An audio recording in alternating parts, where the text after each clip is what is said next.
So this week's episode of AEW Dynamite did start with a graphic for Terry Funk, who very sadly passed away yesterday. Now, I don't actually think I can come up with the words to describe the impact he had on professional wrestling. Like, if Terry Funk didn't exist, the whole thing would be completely different. So he is an absolute legend and obviously one of the best ever, and thoughts with his friends and family. I mean, seriously, if you're not familiar with Terry Funk, just give it a few minutes a day and go watch a greatest hits compilation or something on YouTube. You can see him go through every single decade, and he evolves and he changes, but he always remembers the past. This one absolutely sucks. There will never be another like him. Also, hello my friends, and welcome to Ups and Downs. And even though that is very upsetting news, let's look forward to the future, because in what, like 3-4 days, All In is happening here in London, in the United Kingdom, in front of more than 80,000 people at Wembley Stadium. I am so damn pumped for this. The feelings in my tum-tum are going absolutely crazy. If you are going to be there, I shall see you, and please do say hello. I think this weekend is going to be something we remember forever. But as for now, let's up those downs. We were not messing around to kick off this week's episode of Dynamite, because Carry On My Wayward Son started, and here came the Elite. They were ready to fight. The crowd were absolutely pumped for this as well, and making all the noise, especially because they were going to take on Bullet Club Gold. Or at least that was the idea. But instead, everyone just looked at each other and was like, man, we think you're goobers. And they got into a massive fight. I mean, even the referee got it, so he never got the match. I mean, it was such chaos, I was expecting Dr. Robotnik to turn up, and Austin and Colton were smashing up the 310 to Yuma, when Kenny Omega cleared the ring and he started to get into it with Jay White. Now look, I know they did their feud in Japan, but do I need this in AEW? Yes, I do. He wasn't able to continue this though, because all of a sudden Takeshita teleported in for the Starship Enterprise, and he started to whoop his ass. I was like, man, who isn't involved with this? If my mum had walked out, I'd have gone, yeah, it makes sense. It just kept escalating too, because FTR's music hit. So never forget, within kayfabe, they must have been sat in the back when somebody came running in and was like, oh my gosh, everyone's getting beaten up. When Cash and Dax were like, right, that's it, push play, we're going. It just meant all of this got even more crazy, and Cash and Dax did help out, and just when Kenny Omega was going to hit the One-Wing Angel, the bad guys decided, I don't want to get beat up anymore, and they left. This was so much fun though, and it was kind of like the ending to a show at the start of the show. So it was basically Memento. Did it get me even more pumped about everything we are going to be doing at the pay-per-view though? Yes, it did. Talking about that pay-per-view, apparently, these are just words that I read on the internet, it has already done more than 90,000 pre-order buys. So once again, this is a moment of time, people. Jump on your horse and ride it to Memory Town. Give it up. Renee Paquette was then backstage with MJF for the first of 3 of these segments. I'm just going to tell you now, all of these flubbing rules. As ever, Maxwell is still that guy, because he described himself as the British Bulldog, if the British Bulldog was Jewish and a better public speaker. And of course he is saying this because he too is about to main event at Wembley, which is what Davey Boy Smith did back in 1992. And it is such an accomplishment. Nobody can ever take this away from him. It will be historic. Shaquire. He also said us Brits have crooked teeth, so once again, you can't take the craziness out of the man, but you can take the man out of the craziness.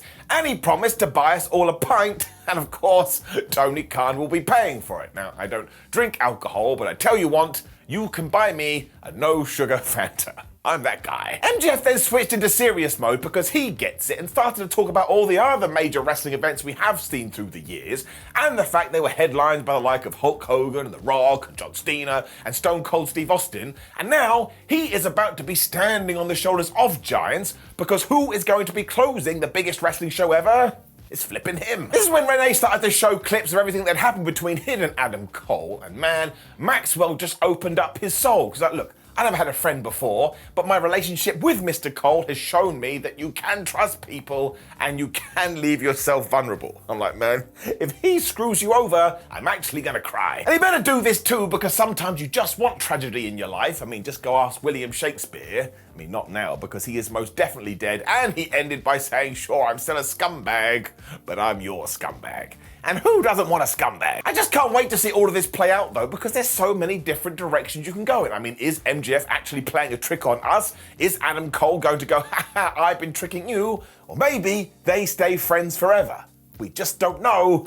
That's the point. So this is going to be special, and like I say, I'll get back to this in just a few minutes, because we got to do round 2. This Dynamite as well, my word, because the next match was Jon Moxley versus Fenix. And I checked my wrestling dream match file of facts, and yep, it's in there. Now, there is some sadness to this one because the reason we did book this thing is that Fenix isn't going to be able to participate at All In. Apparently he has some visa issues, and that just totally sucks. I mean, if you were going to the show, of course you want to see Fenix compete. That guy doesn't make any sense.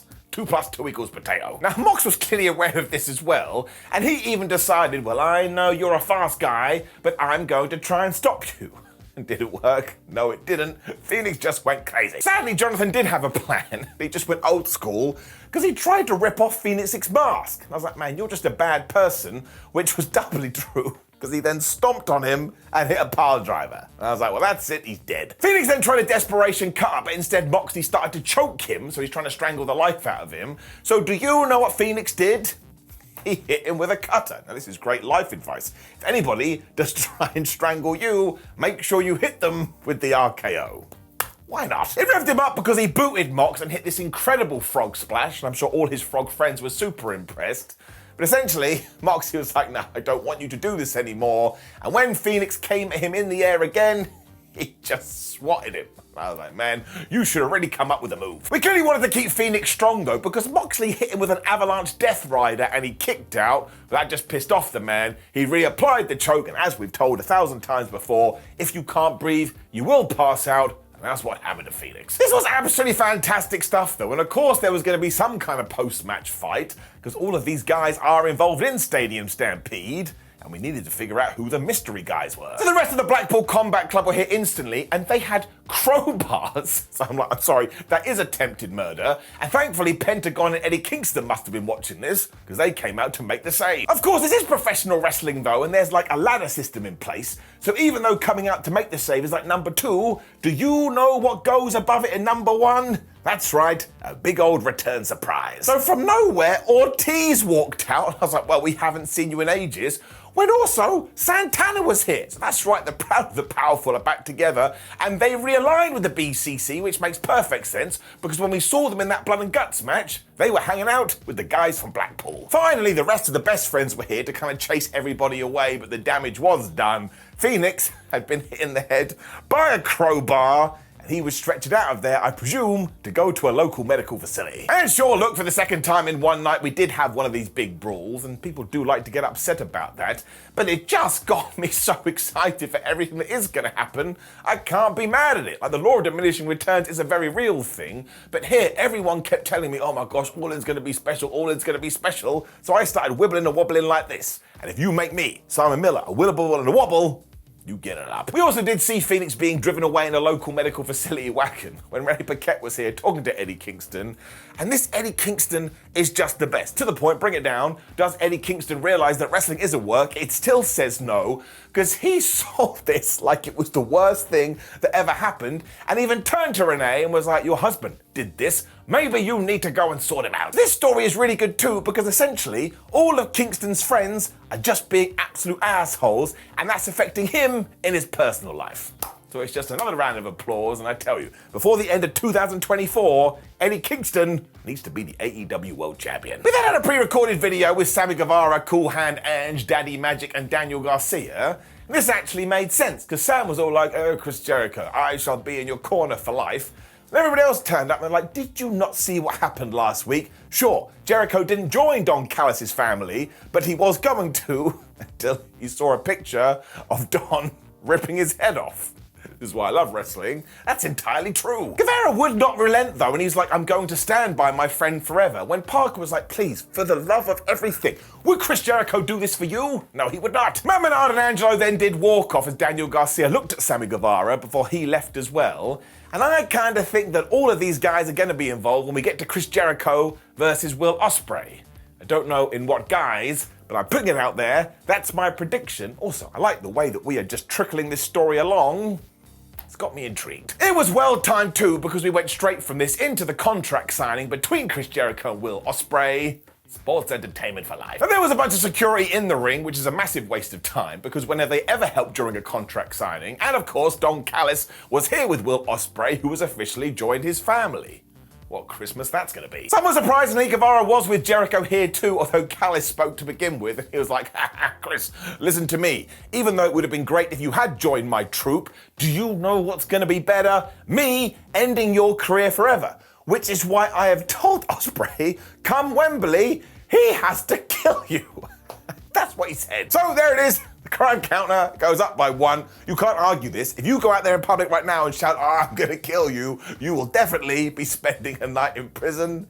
This absolutely slayed me. William then took over though, and man, he was so damn good here, and was even like, man, Jericho, I saw your announcement that Fozzy is gonna play you to the ring, so essentially you're gonna do your own entrance at Wembley Stadium, and that probably means more to you than the match. But it ain't the same when it comes to me, Will Ospreay. Because he is doing this for his family, and it's going to be one of the biggest matches of his life, especially because if he does beat Chris Jericho, it means within the last 2 months, he's defeated Jericho, he's defeated Omega, he's defeated Okada, and he can finally start saying, that's right, I'm one of the best ever, which is great timing because in 6 months, his New Japan contract is up, and he wants that bag. He also said, this makes me better than everybody too. It makes me better than you, it makes me better than the Elite, it makes me better than CM Punk, plant those seeds, it makes me better than Auntie Joan, it makes me better than Dougal the dog, it makes me the best. Jericho wasn't going to take that lying down, so he then got a microphone. He's like, well, why don't we tell the truth here, William? Because 5 years ago, when everyone was like, oh my gosh, Will Ospreay is going to end his career, much like the Dynamite Kid, your hero,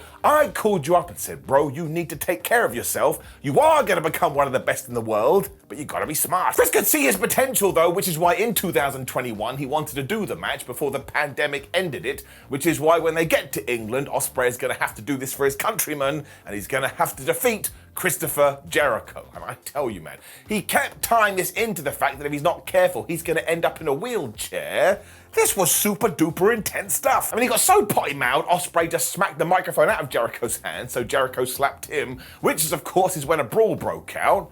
Somewhat surprisingly, the security got involved. They actually did a half-decent job. You've got to give these guys credit, though, because obviously they're not going to be the main event, but they sold this like it was the most important match ever. And I'm pretty sure even if you were one of these negative Nancy's going, I don't want to see Chris Jericho versus Will Ospreay, now you were bought in. I don't think they could have done a better job. It's also so cool to allow Ospreay to spit fire like this in front of a mainstream audience, whatever the hell you want to call it, because he doesn't cut a traditional wrestling promo, whatever that is, but he's just quintessentially Will Ospreay. And when it's so obvious you're coming across as yourself, well, it just flubbing works. You have to imagine that Ospreay is going to win as well, because that would be massive, but can I say for sure? No, I can't. So it's another round of applause. This was a damn good go-home angle, and it is getting it up. Well, we got to round 2 of these sit-downs with Renee Paquette, and Adam Cole continued to build. Because he once again watched a bunch of footage that he has been doing with MJF over the last few weeks and was like, listen, Renee, Maxwell Jacob Friedman is one of my best friends, and to be honest with you, without him, I don't think I would have refound my confidence.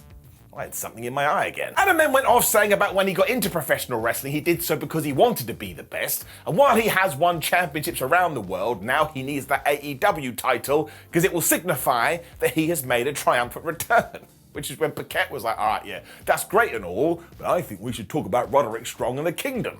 Ruh-roh. The whole point was to underline that those three don't think that Cole actually can trust Max. This is when he went crazy, because man, I'm sick of this. Now you're questioning it, they're all questioning it. Why can't anybody believe that I could just have a good relationship with this guy? I'm sick of it. And he walked off. So I thought this was mega interesting because again, MJF was very calm in his interview, whereas Cole is clearly rattled. And also when you do break it down, every single time Adam has gone to attack MJF, he's been caught. But every single time MJF has gone to attack Adam, he's changed his mind. So once again, we are doing something big here. I just don't know what it is. And there is a round 3 to this. So once again, we'll get there in a sec. Because before all that, we had more changes to the All-In card. What is happening? Now, it did explain why we were doing Swerve, Strickland, and AR Fox taking on Darby Allen and Nick Wayne. Because when we announced that, I was like, well, why are we doing that tag match so close to Sunday? But hey, look, there was an answer. Sometimes it makes sense to wait and see. There was also a tornado tag, so it was basically insane, especially because instantly Swerve just grabbed Darby and went whoop, and he threw him into the crowd. I was like, that ain't normal behavior. Wayne was wrecked too because Fox hit this amazing German suplex, Gates, when they had the bloody tank top that they'd worn when they tried to murder these two, and they threw it into Nick Wayne's mum's face, who was sat at ringside. So once again, I was like, Is that legal? I don't think it is. It absolutely served as an incentive for the good guys, because all of a sudden Nick Wayne was doing a double Wayne's World onto these two jabronis when Darby Allen came off the top and he murked him too. He hit a double coffin drop. The fight was then back into the audience when Swerve and Fox were throwing these two around like children. Although you absolutely shouldn't be throwing children around. And when they hit this powerbomb neckbreaker combo, I mean, that looked pretty good. Even when Allin tried to fight back, he basically got stomped on. And when Wayne got hit with this cradle brainbuster, I honestly thought it was done. But this was part of the story, because Nick Wayne got hit by a move, he got hit by a move, he got hit by a move, but this damn hero kept kicking out. And it went totally bad for them, because Fox went for a 450, he missed, which is when Darby grabbed the leg of Strickland, so he was totally boned, as Nick Wayne hit the most devastating move in all of sports entertainment, the surprise roll-up. 1, 2, 3. Don't bring it down, it goes up by 1. It is wrestling's favourite move, and once again we got to the post-match, which was a mega angle, because Swerve got the microphone like some kind of comic book villain. He was just going, ha ha ha ha. This was so disappointed, but he did it in such like a disturbing way. I was like, oh man, this ain't good. He instantly said that AR Fox was a disappointment, so he's acting like his mother now, but how the hell can he trust him at Wembley in front of 80,000 people if he can't even trust him here on Dynamite? So he gave the mic to Prince Nana, who said, sorry brah, you're fired, when Brian Cage appeared from nowhere and he ran through AR Fox like he was a piece of cake. I think Darby and Nick Wayne were then back to make the save, and admittedly, it did get a little bit ridiculous here, because Darby got the microphone and said, don't worry about that, Fox. You've always helped me out. Let's hug and make up again. I was like, bro, Nick Wayne, who stood next to you, these guys actually tried to kill him. That's what they tried to do. But now it's just like shrug emoji, let's just move on. Rightfully so, our good guys then wanted to know, well, Swerve, now you don't have a tag team partner, so who's going to team with you in London? And I went absolutely crazy, because who walked out? It was Luchasaurus and Christian Cage. Now this guy's a tyrant, because almost instantly he was like, oh, hi Nick Wayne, I heard that you've got a dad, and your dad is dead. Also, I've never heard of Buddy Wayne, so he must not be that good. How the hell have we arrived at Christian Cage's gimmick being, if you have a father that's passed away, I'm gonna rag on you? They got even worse, because he said it's gonna suck to be you, because another one of your loved ones is going to go into a casket, because of course now he's in the match, and it's got the coffin stipulation.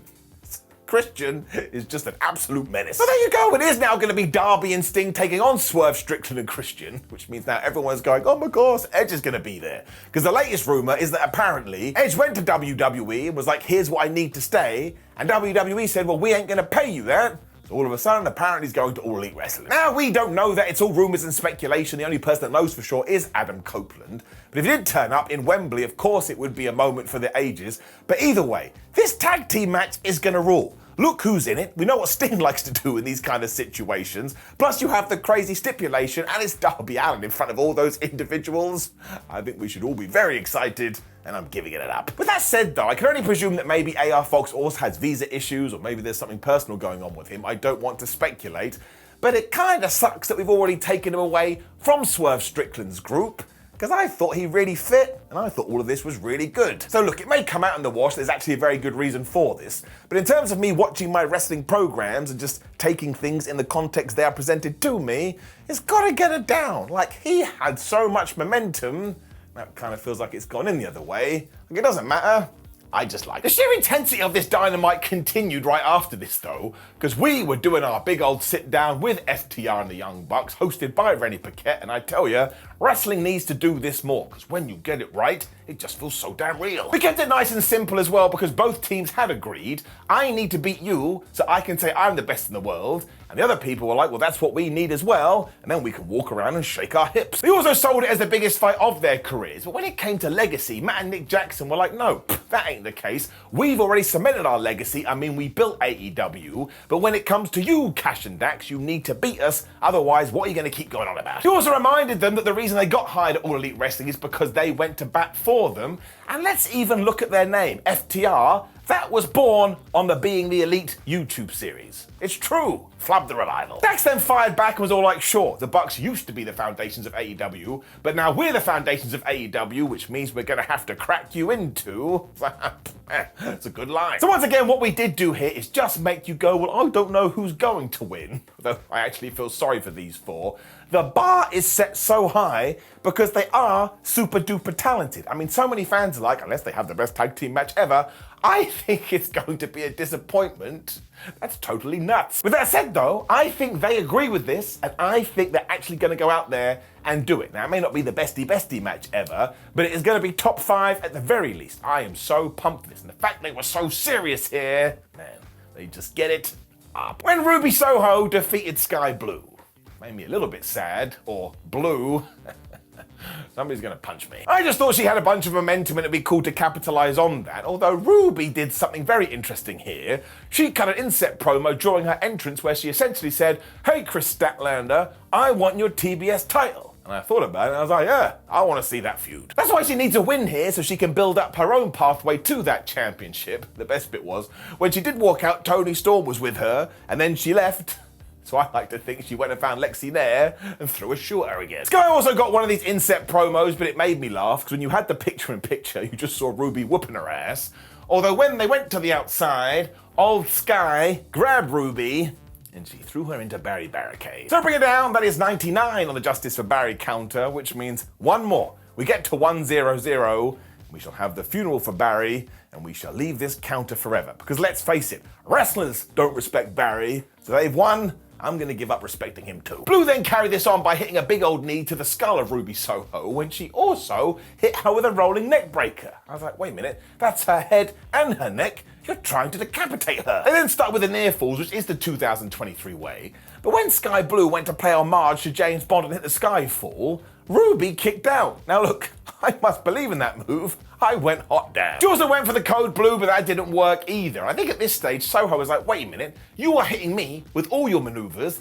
I haven't hit you with one. So she hit the no future, she hit the destination nowhere, and she got the 1, 2, 3. I was like, man, that's a pretty good plan. I really did like this though, because I thought it was a fun match, but also Ruby Soho going after the TBS title is very smart. Doesn't mean I want to rush the stuff we're doing on Collision with Willow Nightingale, but if somehow we can cross those streams, well, I'll be into it. Once again, sometimes the simplest stuff is the best. When Renee Paquette continued to stir the pot, I suppose that is her job. But this time she was with Roderick Strong and the Kingdom, and they just wanted to make it very clear, look, on Sunday, you will see the real Adam Cole and you will see the real MJF. And if this wasn't some top tier teasing, I don't know what wasn't. My tum-tum does tell me they're going to help Adam Cole to win the World Championship, but they can also help MJF, and like I say, all of this could be a ruse. So when you take the 3 segments that Renee Paquette did here, they do get it up. They have made this main event feel so damn important, and I am very impressed all round. When the House of Black destroyed Billy Gunn boots. I mean, they were the shoes of daddy ass. A sentence you can only say in wrestling. This is of course what happened on Collision, and we re-aired it here. And clearly the Acclaimed were watching because they stormed out and they got a microphone. They were like, listen, Hob, you get your ass out right here. Because if you're going to be burning footwear, we're going to kick your ass. House of Black were cool with this, and they did come to the ring. It was the worst plan ever. There's like 87 members of that group. There's only Max Caster and Anthony Bowens, so obviously they got wrecked. It was so obvious what was going to happen, but once again, there's nothing wrong with that because the Acclaim's music then hit, and who came out? It was, of course, Duke the Dumpster Drozy. Should have been old Duke, but it wasn't. It was Billy Gunn. Now, I cannot oversell how great this reaction was too, and it has to be one of the best pops of Billy Gunn's career. And when Daddy Ass started cutting a promo, my word, he was wound up. Because he made it clear that he was happy to walk away and he was happy to retire, but now you've got these goobers burning his boots and going after his kids. If you went really quiet, you probably could have heard Austin and Galton going, come on. Therefore, come all in, 80,000 people, Wembley Stadium, it's all or nothing. House of Black versus the Acclaimed, trios titles on the line. And look, I've thought about this. The House of Black have been so damn good as champions, but given the occasion and given the event and given the reaction they will get, you gotta let Daddy Ass and the Acclaimed win those championships. It is going to be utter carnage. This came and went pretty damn quick, but what a return for Billy Gunn. It's nice that he's getting his flowers. He's given a lot to professional wrestling. Up. Now, as you can already see by the damn time on this Ups and Downs episode, this Dynamite was completely rammed, which did mean when we got to our main event, they kind of had to do it in fast forward, but it was Aussie Open versus the Hardys. let's not pretend that's not a big match. It also shows that Matt and Jeff totally get it because they were put in this place to ensure that Kyle Fletcher and Mark Davis come across like a massive threat, so when we get to the buy-in for All In, everybody can go, wow, what a team. I mean, they were able to get the poetry and motion in there before the Aussies did that thing where they just run around the ring and smash people together, but later on, Jeff Hardy was hitting the Whisper in the Wind and Matt Hardy was hitting the Side Effect, and they did this really cool move when Matty did like a superplex and Jeff came off the second rope with a splash, got broken up at 2. Instantly though, Mark was able to revive Cole with an HP potion, so they hit the Aussie arrow onto Jeff Hardy and they got the 1, 2, 3. When they got the microphone, they were like, listen, ain't nobody hitting us with a kangaroo kick at the weekend. I was like, man, I love the shit we say in wrestling. It also means that they will still be the Ring of Honor Tag Team Champions when we get to next week. And obviously MJF and Adam Cole didn't like this. They appeared, they looked at each other, and we all got into another brawl. And Aussie Open were actually doing all right here before they were like, haha, we're gonna hit them with a double clothesline. It didn't work, which is when MJF and Cole would go for the double clothesline. That didn't work. So Maxwell wanted to hit the kangaroo kick.